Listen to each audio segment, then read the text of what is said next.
So the question just isn't when will the Russian stuff go offline? It's how much American stuff goes on offline with it. And if the world loses American and Russian crude at the same time, you're probably looking at crude prices never dropping below 150 again. What's your prediction on the price of oil going forward? Oh my God, I wish I had a good one for you. What I can tell you is that most Russian crude, about 70%, is produced in the permafrost.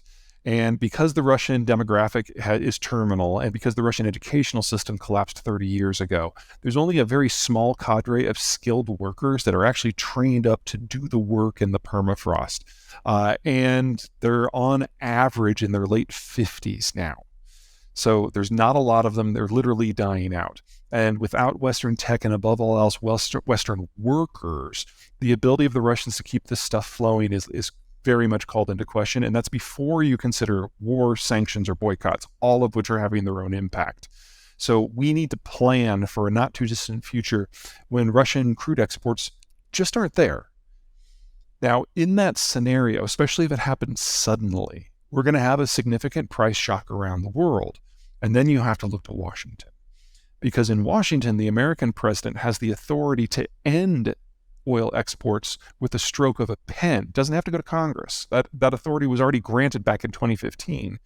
And since Biden is the most economically populist president we've ever had, there is no way he is going to expose the American consumer, the American voter, to high and volatile global prices if he doesn't have to. So the question just isn't when will the Russian stuff go offline? It's how much American stuff goes on offline with it. And if the world loses American and Russian crude at the same time, you're probably looking at crude prices never dropping below 150 again. And you're probably looking at a captured price in North America where they never rise above 70 again. Probably. There's a lot of ifs and statements linked to that prediction.